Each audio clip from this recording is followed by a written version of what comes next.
주님의 이름으로 축복합니다. 오늘 본문의 말씀 읽어드린 요나 4장 5절부터 11절의 말씀을 통해서 아버지의 마음이라고 하는 제목으로 함께 하나님의 말씀을 배워나가겠습니다. 어떤 학생이 기차를 타고 가는데 아마 어린아이가 예수님을 잘 믿는 아이였나 봅니다. 요나 그림이 있는 아마 큰 물고기가 있고 물고기 뱃속에 요나가 그 뱃속에 있는 그림을 보면서 요나의 이야기를 읽고 있었습니다. 그런데 그 옆에 어느 중년 신사가 비웃듯이 물었어요. 야, 너는 요나가 물고기 뱃속에 들어가서 3일 동안 있었다는 거, 그랬다가 나왔다는 이야기를 넌 믿니?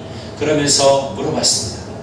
그랬더니 그 아이가 전혀 근심이나 걱정이나 따지지 아니하고 당연히 믿지요, 그렇게 이야기하고 있습니다. 그러니까 그 신사가 아니 어떻게 그렇게 터무니없는 이야기를 믿을 수가 있니? 그러니까 이 어린아이가 이렇게 얘기합니다. 자세한 건 잘 모르겠지만 제가 천국에 가면 그 요나 아저씨한테 제가 물어보려고 그래요. 어떻게 3일 동안 있었는지, 어떻게 또 나올 수가 있었는지 제가 물어보려고 합니다. 그러니까 그 신사 양반이 이렇게 얘기했습니다. 그 친구가 만약에 지옥에 가 있으면 어떻게 하지? 그렇게 물어봤습니다. 그러니까 이 아이의 대답이 가관입니다. 그럼 아저씨가 가서 물어보시면 되겠네요. 뭡니까? 이 아이에게는 하나님의 말씀을 믿어집니다. 그러니까 이 요나의 사건이 바로 자신의 사건인 것처럼 그렇게 그 말씀을 본다. 묻지무라 간조라고 하는 사람이 있습니다. 그 사람은 어떤 이야기를 했냐면 하나님의 말씀은 겉장만 빼놓고 그 속 내용은 온통 기적과 또 놀라운 하나님의 사랑으로 가득 찼다. 그렇게 이야기를 했습니다. 하나님의 말씀을 펼치는 순간에 우리는 하나님의 사랑을 거기서 발견할 수가 있습니다. 놀라운 기적의 사건들이 그 안에 담겨 있는 겁니다.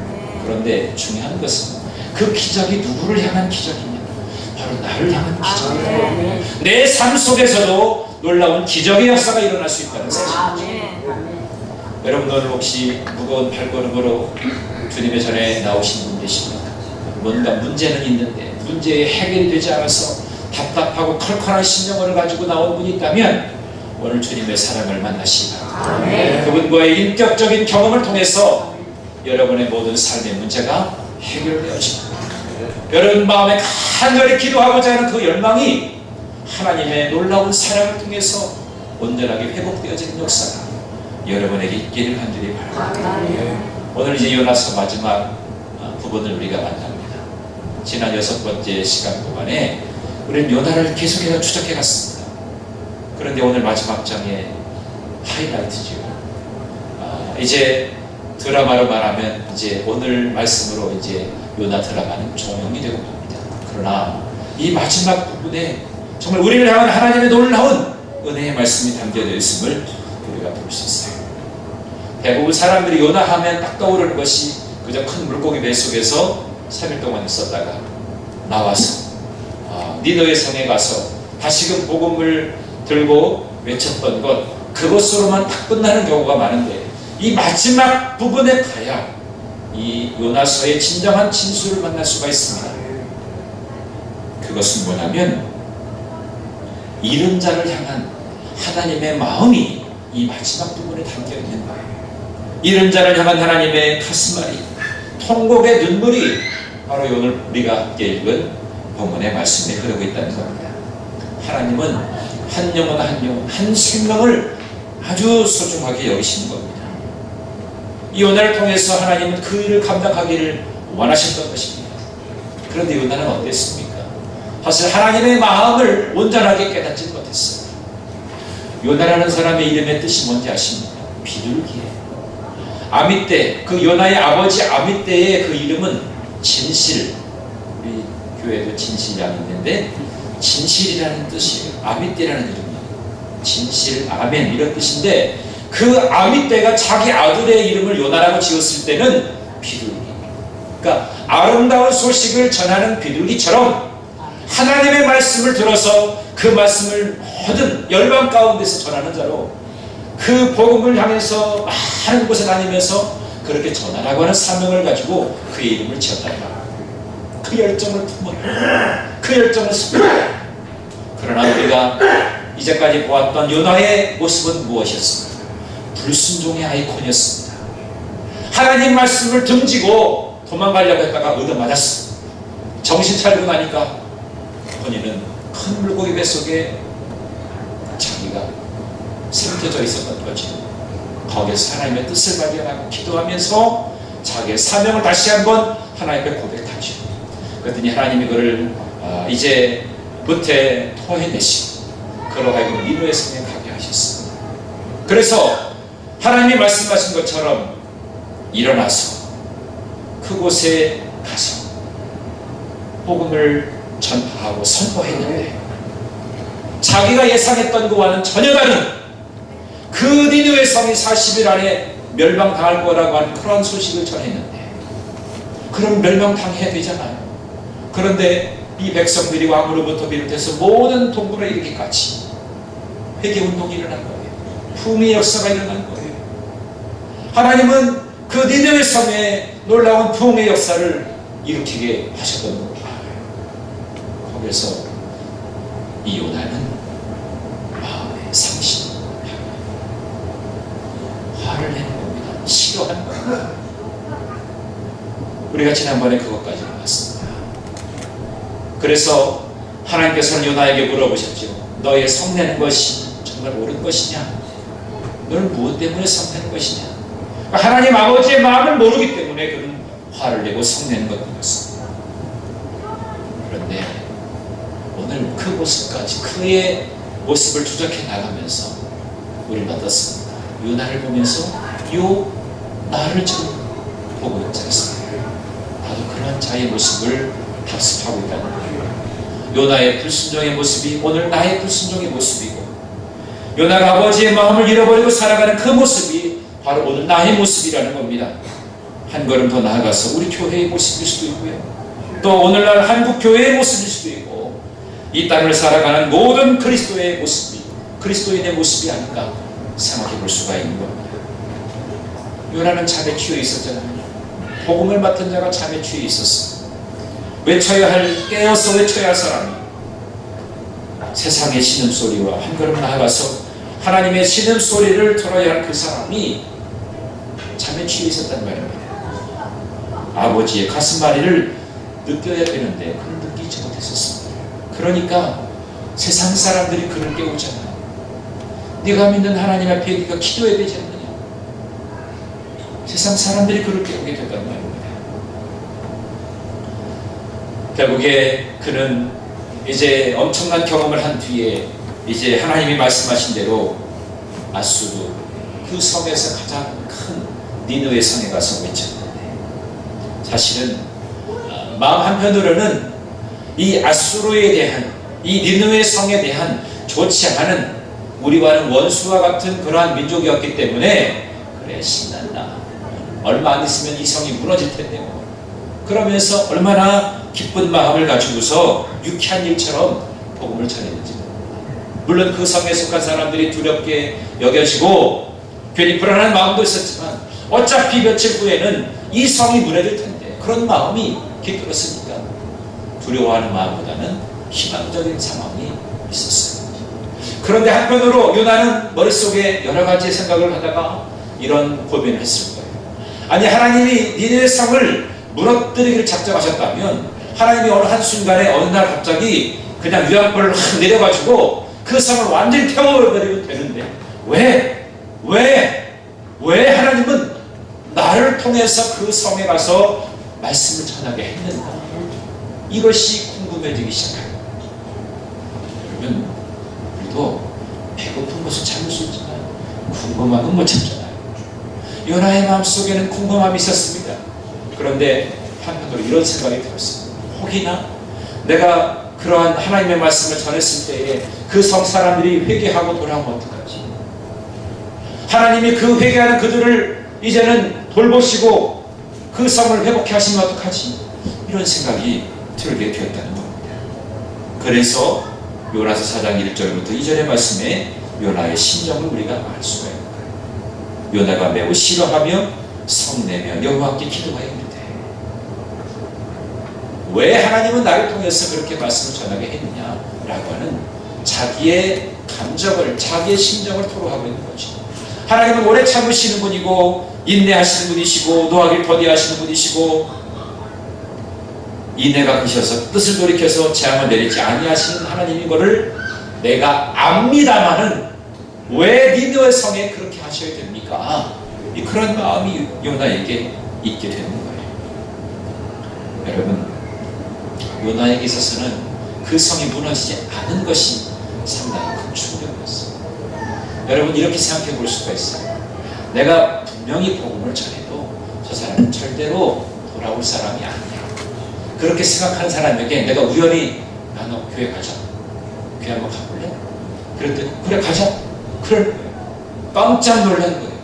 쟤는 교회 한 번도 나갈 사람이야. 저의 게으름과 나태함과 그리고 기독교인을 증오하는 저 사람의 모습을 보면 절대로 교회 나갈 것 같지 않은 사람이에요. 그런데 내가 어느 날 무심코 그냥 던졌던 한마디가 그에게 빛으로 꽂혀져서 그래, 내가 교회 갈게. 네가 언제 나에게 그런 얘기 하나 내가 기다렸다. 그런 마음을 가지고서 같이 나가라. 그런데 봤더니요, 나는 예배 시간에 졸고 있는데 그 친구는 뚫어지게 말씀을 들으면서 눈물을 흘리면서 그 마음의 감동을 받게 되는 거예요. 그럼 여러분, 어떻게 여러분이 마음을 가지게 됩니까? 하나님의 은혜에 감사합니다. 하나님이 청아이를 사랑하시는구나. 내 친구를 사랑하시는가? 내 친구가 정말 주님을 만났구나. 너무너무 기뻐해야 될 일이잖아요. 그런데 나는 졸고 있다가 예배를 경험하지 못하고 은혜를 경험하지 못했는데 내 친구는 은혜를 경험했어. 그게 못마땅한 거예요. 부러운들이 박힌들 뺀다고? 제가 이거 왜 저래? 뭐가 잘못 먹었나? 뭔가 이상한 뭐에 쓰였나? 이런 바로 요나의 모습이 바로 그런 모습이라는 거죠. 여러분, 혹시나 우리에게 그런 마음은 없습니까? 지금 우리는 하나님의 마음이 절실하게 느껴져야 할 때인 것을 우리는 기억해야 합니다. 여러분, 지금 우리가 이런 자를 향한 하나님의 그 가슴앓이를 외면하고 그분의 명령에 불순종하는 이유는 그는 아버지의 마음을 우리가 알지 못하고 깨닫지 못하기 때문입니다. 우리의 가슴에 아버지의 가슴앓이가 없기 때문이라는 거죠. 여러분, 마음속으로 용서가 절대로 되지 않는 누군가가 있습니까? 저 사람은 구원받을 수 없어. 아니, 절대로 구원받아서는 안 돼. 그렇게 생각하는 사람을 여러분 마음에 두고 있을 수도 있습니다.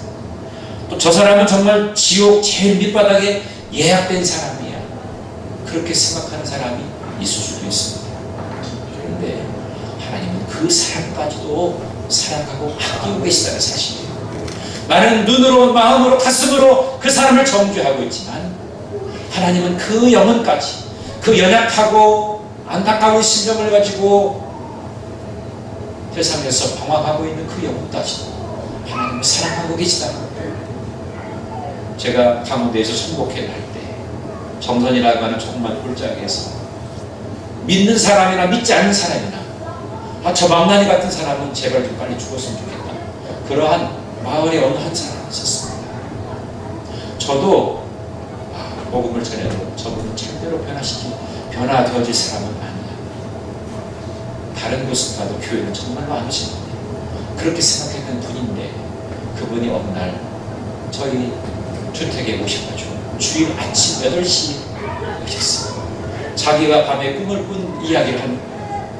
해변에 자기가 갔는데 저 해변 지평선 위에 십자가가 쫙 올라오는 꿈을 꾸었다는 거예요. 세상에 그분이 그런 꿈을 꿀 거라고는 도저히 상상할 수 없는 그런 이야기죠. 자기는 도저히 이해할 수가 없는 거예요. 자기 자신도 놀란 거예요. 왜 자기의 꿈속에 십자가가 등장했는지. 십자가는 사명이잖아요. 십자가는 예수님의 사랑이잖아요. 그래서 제가 그 꿈에 대해서 이런저런 얘기를 해줬어요. 그랬더니 그분이 하는 얘기, 나 같은 사람도 교회에 다녀도 되고 나 같은 사람도 예수 믿어도 되고 속으로는 당신 같은 사람이 예수 믿으면 곤란합니다. 왜냐하면 당신의 아주 인격이라든가 당신의 기질로 볼 때는 여러 사람이 해줄 것 같은데 그렇게 마음속으로 생각이 되는데 어떻게 제가 그렇게 말을 할 수가 있습니까? 두려운 마음으로 하나님 당신 사랑하시기 때문에 당신이 주님 전에 나오는 것이 정말 필요합니다. 그 다음부터 열심히 신앙생활을 하고 제가 목회하면서 처음으로 세례를 준 분이 바로 그분이었어요. 그렇습니다. 하나님은 우리의 원수까지도 아끼십니다. 그들을 사랑하십니다. 내가 구원받은 것도 아버지의 마음, 아버지의 사랑 때문에 가능했듯이 내 이웃에 내가 정말 관심을 두고 내가 정말 깊이 있게 복음을 전해야 될 그 대상, 바로 아버지의 마음이 그들에게 늘 가 있다는 것을 우리가 기억해야 되겠습니다. 오늘 요나를 묵상하다가 결론 부분이 참 애매하게 느껴집니다. 오늘 4장 11절의 말씀 보니까 내가 어찌 아끼지 아니하겠느냐 이렇게 물음표만으로 끝이 납니다. 제가 요나서를 기록했다면 이 요나의 응답을 한 구절이라도 붙였으면 좋을 뻔했는데 요나서 4장 12절의 말씀을 함께 읽어보겠습니다. 시작. 12절은 없지요? 제가 요나서 4장 12절의 말씀을 제가 썼어요. 어제 밤새도록 고민하다가 12절의 말씀을 한 구절로 썼습니다. 여러분 잘 들어보시고 요나가 드디어 깨닫고 응답하니라. 이에 내려가 니느웨 섬에 속한 백성들과 함께 기쁨으로 함께 교제하더라. 제가 이 한 구절을 어제 쓰느라고 밤을 새웠어요. 여러분 이렇게 쓰여졌다면 이 요나의 이 마지막은 영광스러운 그러한 장면으로 끝나게 될 것입니다. 그런데 하나님은 물음표로 끝내셨어요. 내가 어찌 아끼지 아니하겠느냐. 하나님께서 그 니느웨 성에 대한 그 사랑의 마음을 표현하시면서 내가 그 성을 어찌 내가 사랑하지 아니할 수 없느냐 라고 하면서 물음표를 던졌어요. 자, 여기서 우리는 정말 중요한 것을 발견합니다. 하나님께서 왜 우리에게 물음표를 던지셨느냐? 그것은 우리로 하여금 이제 요나의 마음을 담아서 이제 내가 12절을 기록해야 한다는 것을 말씀해 주고 요나와 같은 요나 내가 불순종했고 내가 멀리 떠났고 사명을 받았음에도 불구하고 사명의 자리에 벗어나서 오히려 많이 하나님의 은혜가 역사하고 경험되어지는 것에 대해서 전혀 무감각하고 오히려 화가 나고 짜증나는 그런 나에게 있어서 하나님은 물음표를 던지면서 나로 하여금 그것에 대해서 쓰게 하십니다. 여기에 중요한 포인트가 있습니다. 여기서 우리는 아버지의 마음을 다시 한번 발견하자는 겁니다. 사도행전 28장까지 있습니다. 그래서 많은 분들이 그런 얘기를 하죠. 이제 우리는 사도들이 그들의 성령을 통해서 행한 그 행적을 28장까지 기록했다고 하면 이제 29장은 우리가 씁시다. 액츠 29 이런 운동이 일어나고 있어요. 오늘날의 이 시대 가운데서도 성령의 역사는 강력하게 일어나는데 사도행전 29장은 바로 우리가 씁시다. 그러한 이야기를 하고 있습니다. 마찬가지로 요나서 4장 12절부터는 우리가 써야 되는 거예요. 우리의 고백, 우리가 주님의 그 마음을 헤아려서 이제는 우리가 전하고 선포할 수 있는 마음을 우리가 담아야 되겠다는 겁니다. 너는 아버지의 마음을 얼마나 아느냐? 너에게는 잃어버린 자를 향한 아버지 하나님의 그 가슴 아래를 너는 알고 있느냐? 너는 그 아버지의 마음을 전하는데 얼마나 순종하고 있느냐? 그 순종의 기록을 가지고 내게 나오너라. 주님은 오늘 우리에게 그렇게 요청하고 계십니다. 니느웨를 향한 하나님의 가슴 아래, 이것이 니느웨의 마지막 결론에 관한 부분입니다. 우리가 예수를 믿고 구원받아서 하나님의 가족이 되는 순간에 우리는 내 인생의 가장 커다란 기쁨과 감격을 맛보게 되었습니다. 그러나 바로 그 순간에 또 하나의 아픔을 우리는 맞이합니다. 내가 기쁘고 감격스러운 순간이지만 또 하나 아픈 것은 뭐냐면 나는 그런 은혜를 받아서 기쁘지만 그 은혜를 받아 누리지 못하는 불쌍한 영혼들을 바라보고 긍휼히 여길 수 있는 그 마음을 갖는 것, 마음이 아픈 거지. 나는 예수 믿어서 나는 행복한데 내 가족 중에 어느 하나가 예수를 온 자라니 믿지 못하고 세상의 가치관과 세상의 것에 빠져서 그 하나님의 사랑을 알고 있지 못하다면 얼마나 가슴 아픈 일입니다. 여러분, 가정이 행복한 것은 하나님의 사랑 안에서 행복합니다. 그래서 여러분, 우리 가정이 복음으로 하나 되는 것이 가장 큰 기쁨입니다. 그러니까 이야기거리가 나올 수 있는 거예요. 그런데 상충되는, 상반되는 그러한 것이 있다면 그 이야기가 될 수가 없는, 대화거리가 있을 수가 없는 거죠. 더 이상 다른 일을, 내 식구들 중에 누군가를 내가 용납할 수가 없고 이해할 수가 없기 때문인 것이죠. 여러분, 오늘 하나님은 이 요나가 그토록 싫어했던 니느웨를 바라보게 하시면서 그 아버지의 마음을 그에게 심어주기를 하셨어요. 여러분, 오늘 저는 여러분들에게 묻습니다. 여러분은 하나님의 가슴앓이가 여러분 가슴에 있습니까? 하나님의 눈물이 여러분 가슴에 흐르고 있습니까? 하나님의 아픔이 여러분의 가슴에 있습니까? 아버지의 마음이 여러분들의 삶 속에 그렇게 흐르고 있냐고요. 우리가 가져야 할 아버지의 마음은 하나님 기뻐하실 때 누가 기뻐하고, 하나님께서 아파할 때 우리가 아파해야 되고. 여러분, 요나서를 쭉 읽다 보면 요나가 기뻐했다는 이야기는 한 번도 나오지 않습니다. 그런데 정말 희한하게 딱 한 번 기뻐했다라고 하는 표현이 나옵니다. 오늘 6절 말씀에 그러한 이야기가 나오죠. 6절 마지막 부분에 뭐라고 나옵니까? 요나가 박넝쿨로 말미암아 크게 기뻐하였다. 자, 여기에 우리가 넌센스가 있어요. 요나가 자기의 생명이 살아났을 때도 기뻐하지 않았어요. 복음을 전했을 때 그 성이 변화되어진 것 보고서 그가 기뻐하지 않았습니다. 그런데 오늘 딱 한 번 요나에게 박넝쿨로 말미암아서 크게 기뻐했다고 했어요. 지금 박넝쿨이 생겨나게 된 이유가 무엇이에요?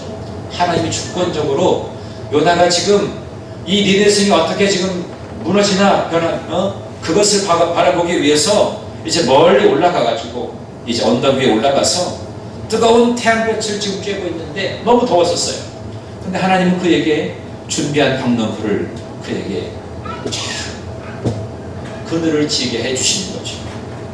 그러니까 무럭무럭 자라가지고 순식간에 이제 요나의 그 머리를 다 덮게 된 거죠. 그늘이 만들어지니까 그 장면에서 그는 크게 기뻐했다.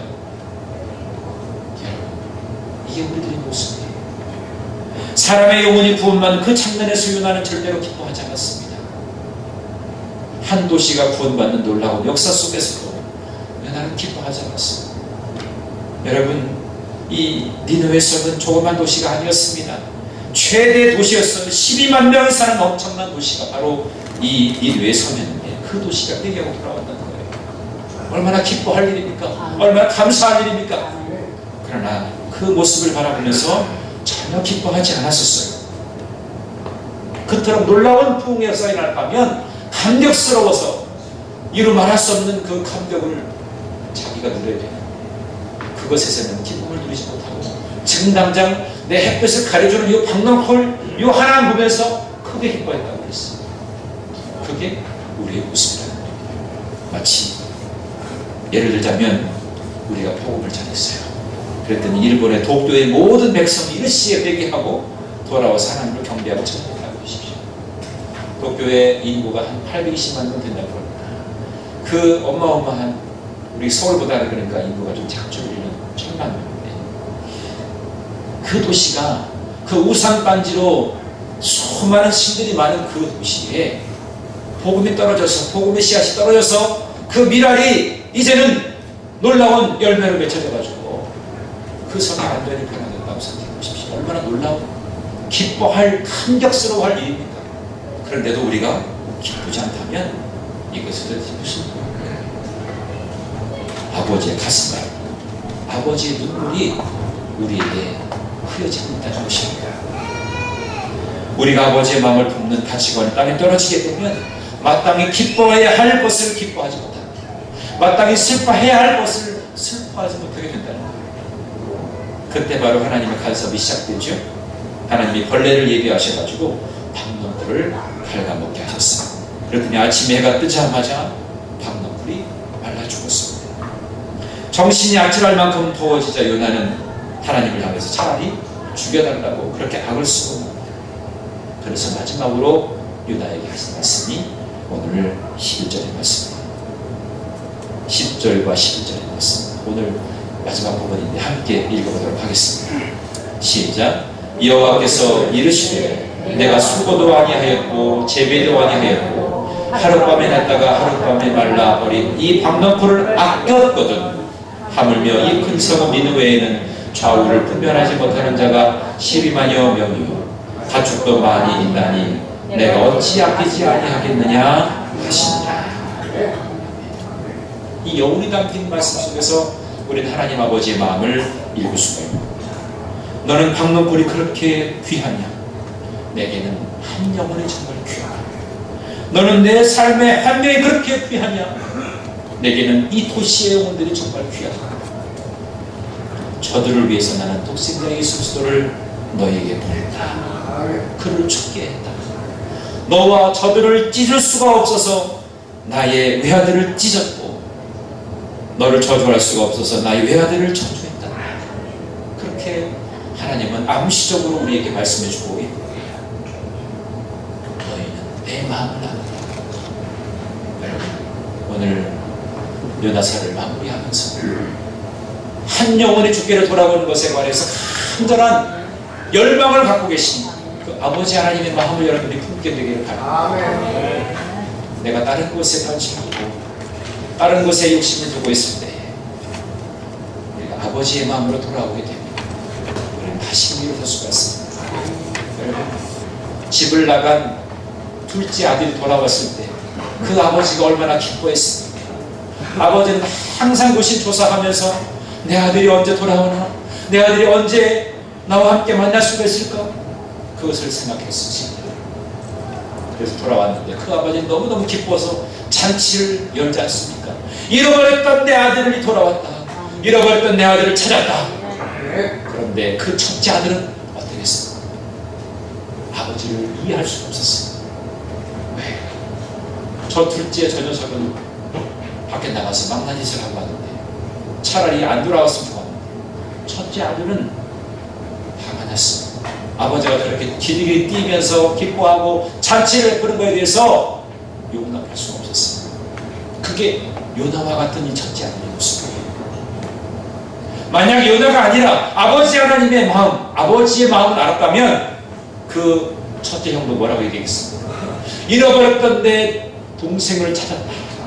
잃어버렸던 내 동생을 찾았다. 그러면서 아버지와 함께 더 얼싸안으면서 기뻐해야 될 일 아닙니까?